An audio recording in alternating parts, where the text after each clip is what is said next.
안녕하세요. 여러분의 스포츠를 재밌게 만들어주는 한가스포츠입니다. 요즘 자전거를 타시면서 이제 집에서 직접 수리하시는 분들이 꽤 많이 있어요. 집에서 직접 할 수 있는 수리가 있고, 그리고 꼭 매장으로 가야 하는 수리가 또 있습니다. 그런 것들이 무슨 차이가 있을까요?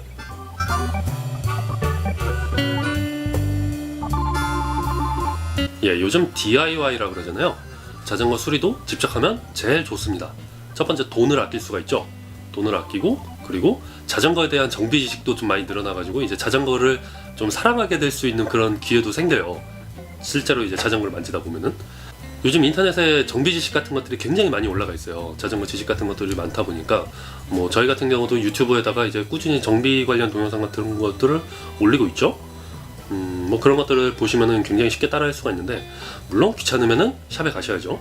이제 남자분들 같은 경우는 이제 그런 상상도 많이 하실 거예요. 이제 자전거 정비 같은 것들을 좀 배웠다가 뭐 자전거 타고 있는데 어려운 사람이 있어가지고 그걸 도와줘가지고, 실제로 그런 상상들을 하시는 분들이 꽤 있을 겁니다.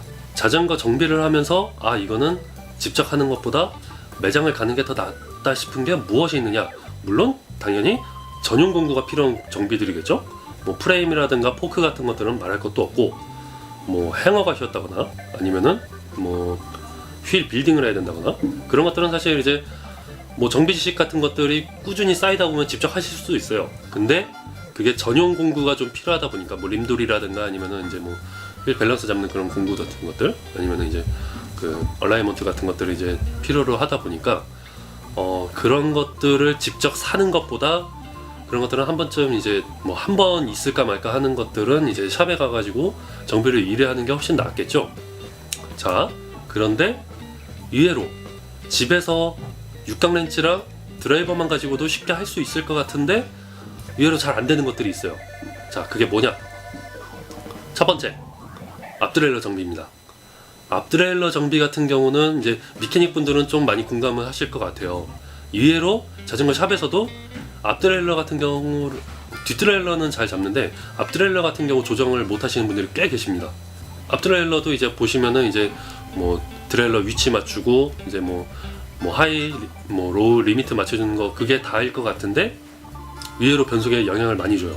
자, 두 번째가 브레이크 패드. 브레이크 패드 같은 경우는 사실 원리도 굉장히 단순하고 그 교체하는 방법도 쉽습니다. 쉬운데 생각보다 이거를 정확하게 못 맞추는 경우가 많아요.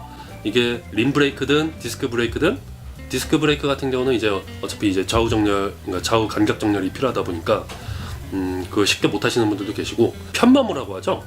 이제 각도 같은 거라든가 위치 같은 것들을 같이 잡아줘야 되는데 대충 이제 끼워 넣고 이제 타시는 분들 같은 경우가 저희 매장에서 운영하다 보면은 의외로 많습니다. 사실 미케닉 분들도 좀 선호하는 정비들이 있어요.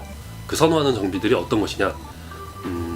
그러니까 사실 뭐 바람 넣어주세요, 뭐 드라일러 만져주세요, 뭐 브레이크가 이상해요, 뭐 그런 것들은 사실 기본적으로 이제 그 미케닉들은 다 해요. 그런데 사실 이제 미케닉 분들이 가장 좋아하는 정비는 여러분들이 자전거를 꾸준히 타면서 이게 정비할 때가 됐다. 미케닉 분들이 내가 자전거를 팔았던 그 고객이 꾸준히 타는구나, 그런 것들을 확인할 수 있는 정비를 굉장히 선호를 합니다. 이건 진심이에요. 자, 여기까지입니다. 감사합니다.